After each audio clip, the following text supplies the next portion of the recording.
Ok.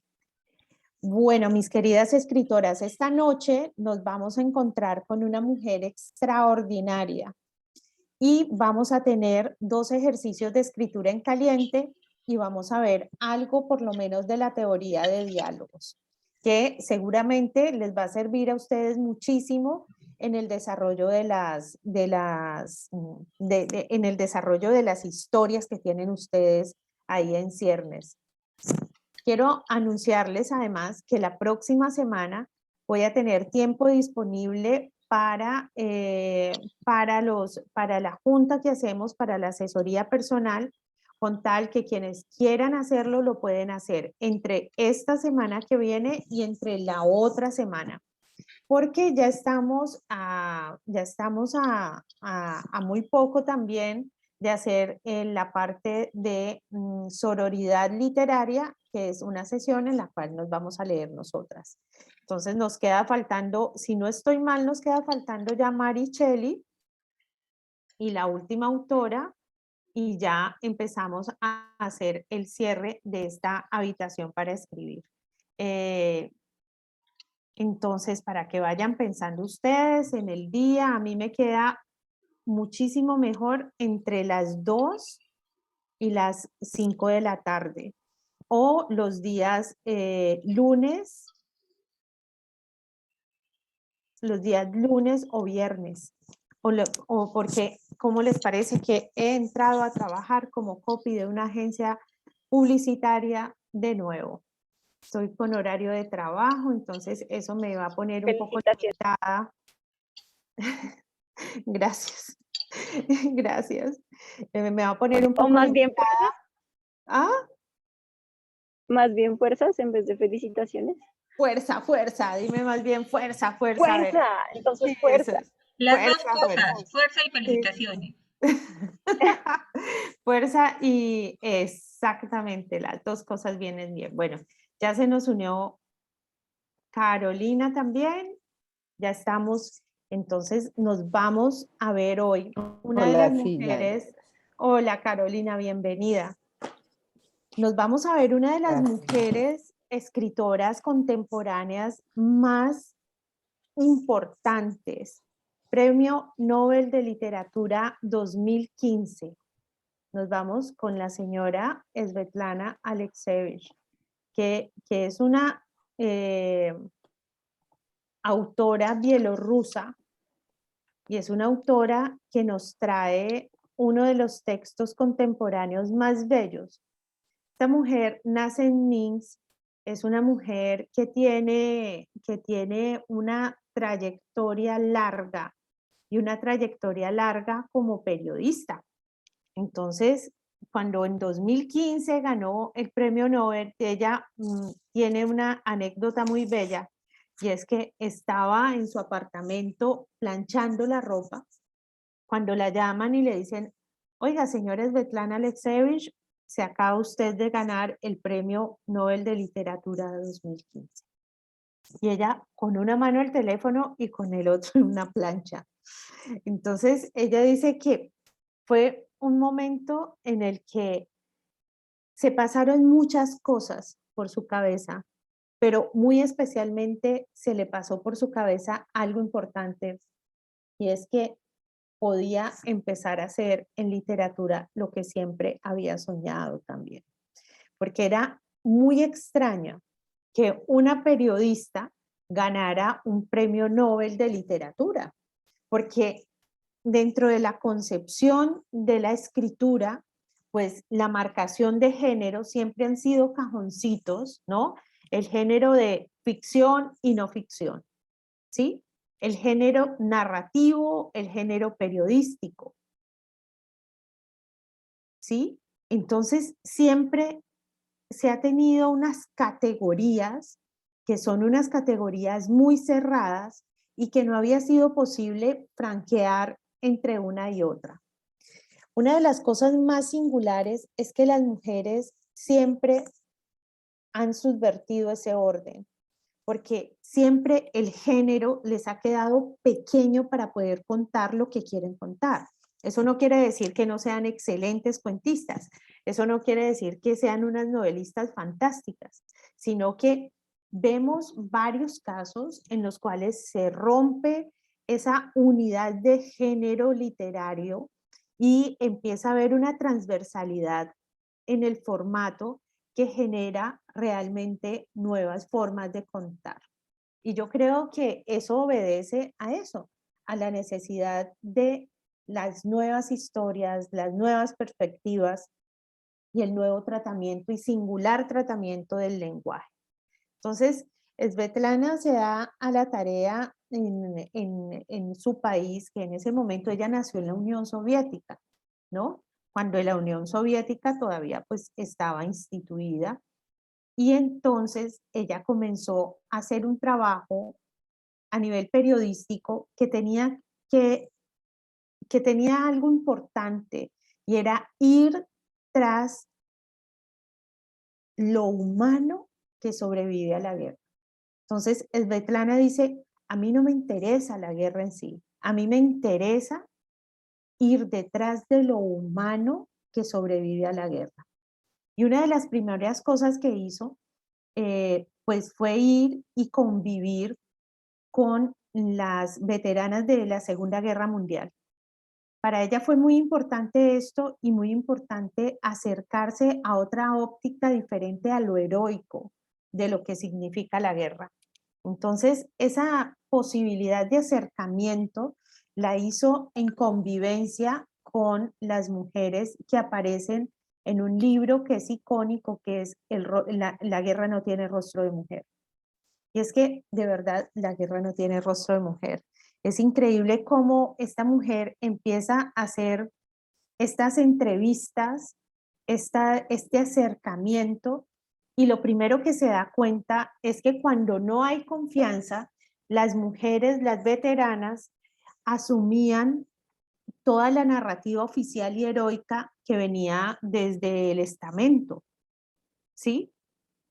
Ellas también contaban lo heroico que había sido, el vencer el frío, el cómo acercarse al enemigo. Es decir, toda la narrativa oficial estaba impregnada en esa primera capa de acercamiento al testimonio de las mujeres, que a ella le interesaba pues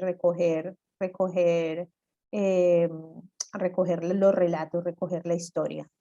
Pero apenas se iban las cámaras, apenas se apagaban los micrófonos y comenzaba la convivencia con ella, comenzaban a surgir otras historias más profundas, otras historias más cotidianas, otras historias que tenían que ver con la dificultad de las mujeres asumir el rol en la guerra y cómo les dolía y cómo lo habían vivido. ¿Qué pasaba cuando tenían el periodo menstrual? ¿Cómo era eso de dejar a sus padres para ir al frente? ¿Qué pasaba con las medias de nylon que se convirtieron en el bien más preciado? ¿Qué significaba no bañarse? ¿Qué significaba ver morir? Muy pocas de las mujeres que fueron continuaron en el ejercicio de lo militar. Muy pocas, realmente muy pocas. Todas se fueron a otros campos del quehacer. Es decir, no continuaron dentro del estamento militar. Y para ella eso era una señal de que realmente las mujeres tenían una ambición diferente a vivir la guerra. Entonces, a través de este libro de La guerra no tiene rostro de mujer, pues esta mujer recoge esa historia oculta, esa historia que no está contada además desde la oficialidad de un país que siempre ha estado en guerra. Rusia siempre ha estado en guerra, siempre ha estado presto para la guerra, siempre ha estado en algún conflicto bélico. Y la historia que se cuenta en las escuelas, pues es un monumento a esto, ¿no? A los abuelos que fueron, a la gente que fue, bueno, etcétera, etcétera. Entonces, para ella era muy importante desmitificar la guerra para poder humanizar la guerra y saber que la guerra es horrible, la guerra es bestial, la guerra es dolorosa, la guerra deja heridas profundas y que no cicatrizan. Entonces, la mejor forma que hizo fue esta mujer, pues no entrando a entrevistar, sino entrando a convivir. Entonces ella se daba el tiempo de poder irse con cada una de las mujeres a convivir hasta lograr ese testimonio desprovisto de todo el marco, institucional, de toda la historia oficial. Y a través de desmontar la historia oficial, esta mujer pudo encontrar pues historias muy bellas, como la mujer que cuenta que el día que acabó la guerra, uno de sus compañeros fue y le propuso matrimonio. Y entonces ella le dice, ¿cómo así que me propones matrimonio? Estoy sucia, ¿no? Estoy sin bañar, estoy sucia. Y además apenas nos conocemos. ¿Y dónde están los ramos de flores? ¿Y dónde están los chocolates? Y él le dice, por favor, cásate conmigo. Y vivieron juntos toda la vida. Porque ese lazo de guardarse la vida en la guerra, la convirtieron en una posibilidad permanente de convivencia y de amor. Entonces, Svetlana es una mujer, además, que cuando uno la conoce, está también libre como de este personaje de diva, de escritora, y es una mujer absolutamente sencilla, ¿no? Absolutamente cercana, absolutamente sencilla, asequible también, que es una mujer que además de La guerra no tiene rostro de mujer, que fue traducida a más de 20 idiomas, que dio lugar a teatro, que dio lugar a ópera, que dio lugar a una enorme manifestación artística dentro de la Unión Soviética, y que le dio a ella, además, el motivo de persecución estatal que la sacó de la Unión Soviética justamente cuando vino el periodo de represión contra los escritores disidentes. Pues esta mujer se ha encargado de contarle al mundo y de poner a través de historias sencillas, lo que ella llama las historias de la arena las historias de la arena de la historia, es decir, esas historias marginales, esas historias eh, que no están centradas en el poder, sino en la cotidianidad de la vida. Pues a través de esas historias ha develado lo terrible de un poder, lo terrible que es el poder cuando el poder se impone al bienestar de la gente. Entonces esta mujer, además de escribir la guerra no tiene rostro de mujer, pues ha escrito también Las voces de Chernobyl, que es una secuencia de historias que en polifonía cuentan cómo fue la catástrofe nuclear de Chernobyl. La primera tal vez es la más desgarradora, que es la historia del bombero de Pripyat y de su mujer Ludmila, que muy enamorados, jovencitos, están ellos, y en la noche de la desgracia, pues a los bomberos de Pripyat los llaman para ir a la planta de Chernobyl y los mandan sin ningún tipo de protección, y son las primeras víctimas. Y esta mujer cuenta en primera persona cómo fue lo cotidiano, ¿no? Lo real, lo tangible, no el discurso, sino la vida puesta en marcha a través de lo cotidiano. Entonces se cuenta cómo, por ejemplo, cuando fueron por ellos al hospital, no podían acercarse ya a ellos, y decían, por favor, traigan leche, ¿no? Traigan leche porque están intoxicados. Es decir, un total desconocimiento al impacto real al que estaban sometidos, y cómo esta mujer amorosa, amante de su marido, lo siguió desde Pripyat hasta Moscú, violó todas las normas de seguridad para poder estar con él. Estaba esperando un hijo, por supuesto que por la radiación lo perdió. Ella quedó muy enferma, murió un tiempo después que el bombero, que sufrió pues unas quemaduras por dentro y una condición absolutamente aberrante, que denuncia desde lo humano y lo concreto la bestialidad que puede lograr una bomba atómica o la energía atómica o estas energías manejadas desde el poder. También escribió Los muchachos de Zinc, que cuentan cómo los muchachos que han sido mandados a Afganistán eh, los devuelven en unos ataúdes de zinc a sus madres. Y lo que reciben sus madres son unos ataúdes, son unas cajas de zinc en los que traen los restos de sus hijos. Entonces, estos muchachos de zinc, estas voces de Chernobyl, esas voces de las mujeres veteranas de la Segunda Guerra Mundial, han sido una propuesta periodística que rompió en la frontera con lo literario y que permite generar unas voces polifónicas que construyen hechos históricos desde diferentes miradas, ¿no? Y creo que ese es el mayor aporte que ha hecho esta mujer periodista, que ahora vuelve a estar en el centro de la polémica con un Estado del cual ella se opone pues a la guerra que hay en este momento en Ucrania. Entonces, a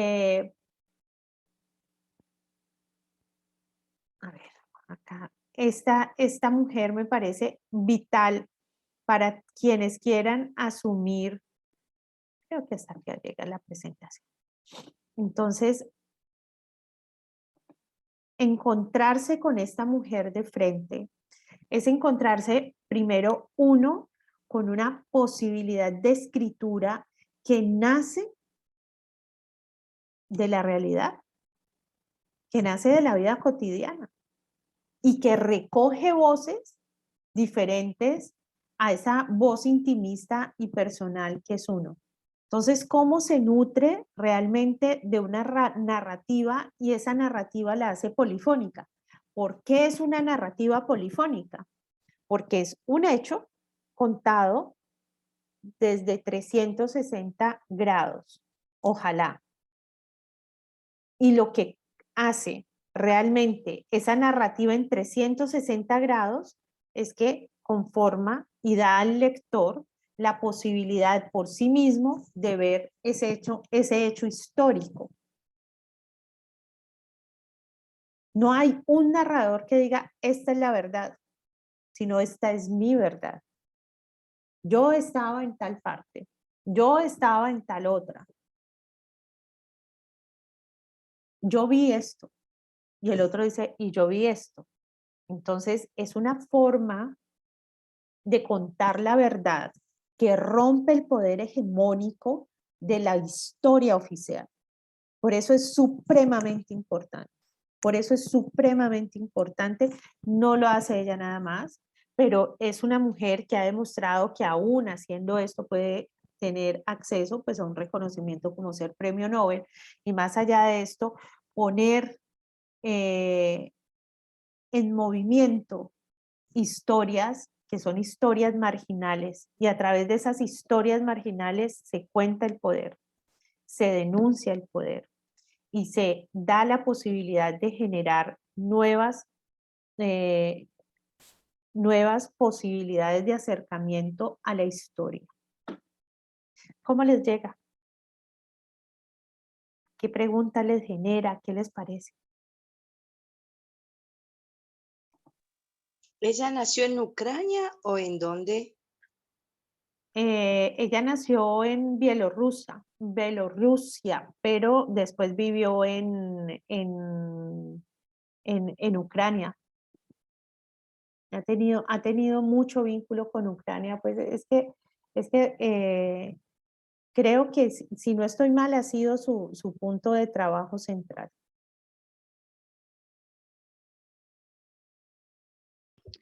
Pues a mí me llama mucho la atención, digamos que me genera, no, pues sí la había escuchado y de hecho pues cuando estalló nuevamente el tema del conflicto bélico entre Rusia y Ucrania, como que las librerías, ¡pum!, sacaron estos libros de escritoras de Europa del Este y como que me da mucha curiosidad retornar a esas narrativas, ¿no? Como sobre la guerra, que incluso me gustaría ver como muchos esos contrastes que hay, ¿no? Esas historias usaste una expresión como de arena, de, y cómo, cuál es el contraste, ¿no? Que habría, me genera ahora mismo como esa curiosidad, me llama mucho la atención.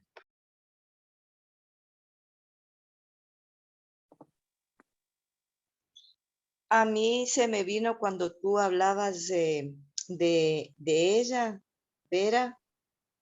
Bueno, pero marcando las diferencias, lo que hizo Molano. ¿Cómo se llama el señor Molano? Que no me acuerdo, que me encanta. Alfredo Molano. Alfredo Molano.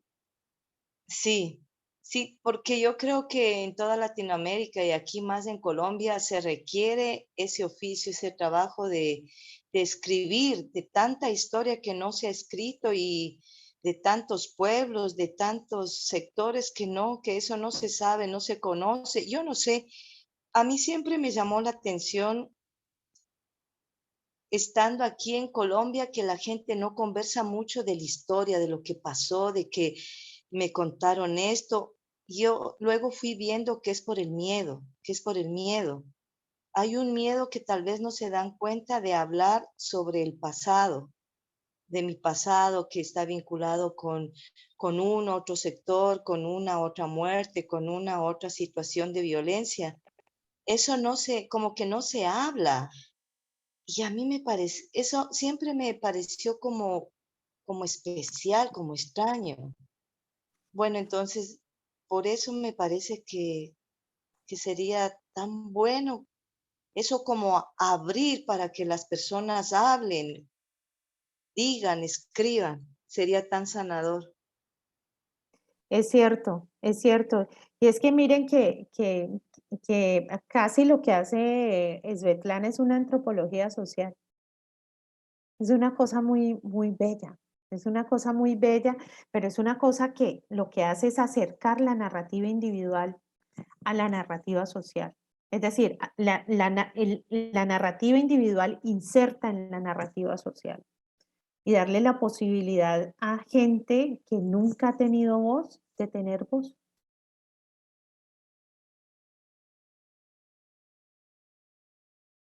Eso hace Svetlana. Y además, ese principio de no me interesa tanto la guerra, sino lo que de humano sobrevive a la guerra, es un principio vital. ¿Y ustedes qué dicen? ¿La guerra no tiene rostro de mujer o sí tiene rostro de mujer?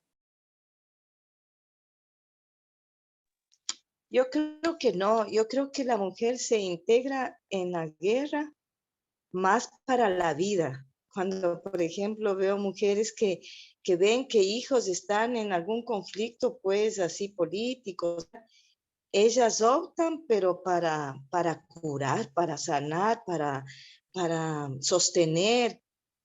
Y eso yo veo, bueno, claro que habrá sus excepciones, pero la mujer así como ya de más edad está dispuesta a eso, a sostener la vida, e incluso a dar la vida, ¿no? Por los hijos o por el hermano o por el tío, no sé, yo siempre pienso eso, es así. Ahora, por ejemplo, yo pensaba, eso que tú me dices, porque ahora en Ecuador hay una situación muy difícil, porque ahorita hay un paro nacional en Ecuador. Y entonces justo me llegó de una mujer que se acerca a los policías.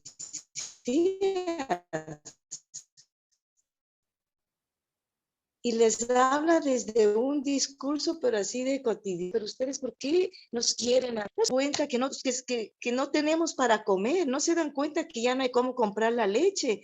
Pero ¿cómo? Y les hace un discurso tan bonito desde lo humano, desde la vida de la casa, y que porque ellos van a estar en contra, y ellos le escuchan. Para mí fue conmovedor pues ese video que me mandaron. No era agrediéndoles a ellos, sino como contándoles la vida del sufrimiento, digamos.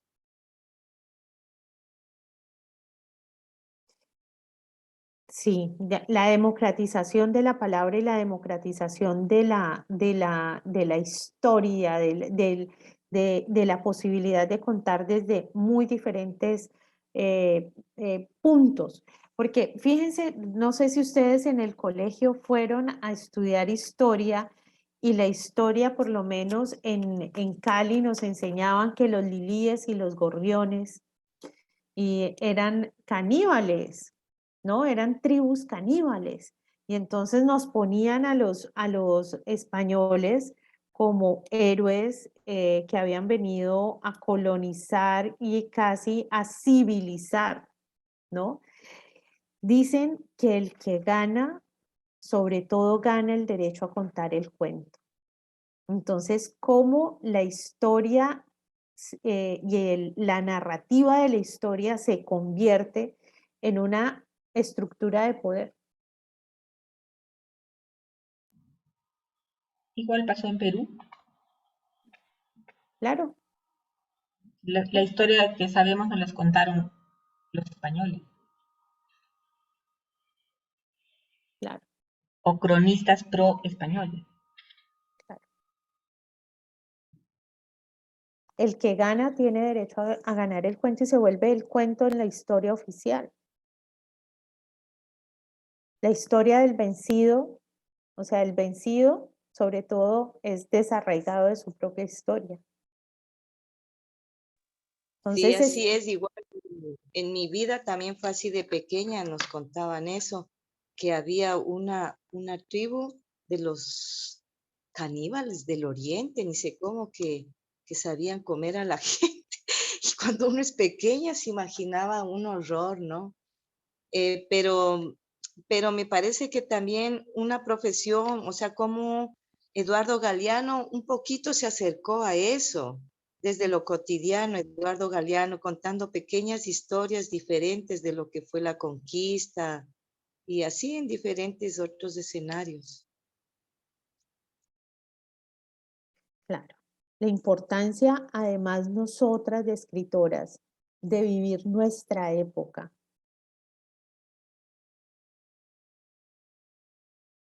Toda esa historia, a veces, bueno, y las que somos nostálgicas, nos vamos, a mí me gusta mucho escribir sobre temas de historias, ¿cierto? De otros tiempos, pero resulta que también uno es su época. Entonces, ¿cuál es la historia que vamos a contar? ¿Qué es la historia y cómo nosotras somos nuestra época?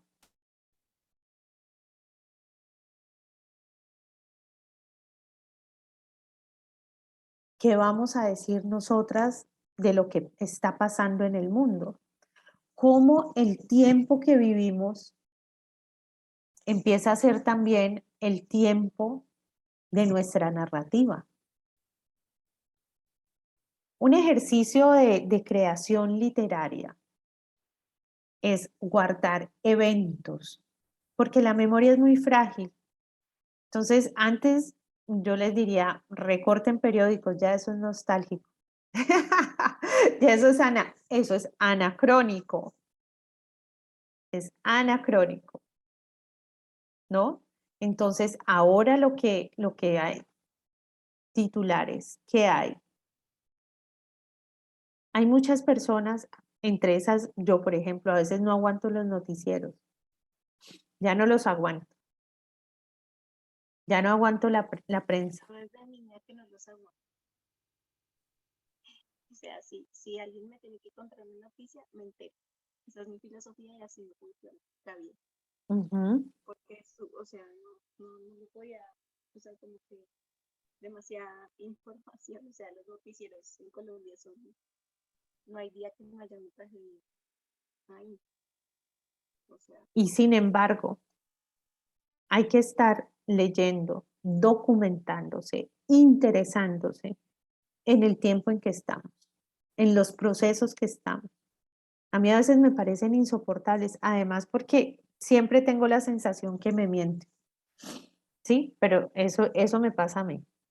Pero ustedes y yo también mantengo revisando titulares, tratando de dar una mirada transversal a lo que está pasando y de un hecho informarme de varias fuentes para poder generar estas historias de una manera polifónica y poder ensanchar esa categoría de real que realmente no existe. La categoría real no existe. Existe la categoría real ficción en todos, en todos. Entonces, el contacto con la geografía de la que venimos, el contacto con el tiempo al que pertenecemos es supremamente importante. Porque de alguna manera somos eso, somos cronistas permanentes de nuestro tiempo. Y es posible aún que escribamos de otro tiempo, pero eso muestra la nostalgia de nuestro tiempo. ¿Sí me hago entender? Ok. Nos vamos a ir a al primer ejercicio de escritura en caliente, calientísimo. Nos vamos a ir a los titulares del tiempo del día de hoy, o en el caso de Maite, que está acá en Perú, del comercio. El tiempo y el comercio son más o menos diarios oficiales. Y nos vamos a ir tras un titular, vamos a leer ese artículo y de ahí vamos a abstraer una historia. pero dices abstraer una historia, leemos el artículo y sacamos otra historia nosotros a partir de eso, contamos Sí. una historia cambiada. Cualquier artículo. Sí, cualquier artículo, el artículo que ustedes elijan.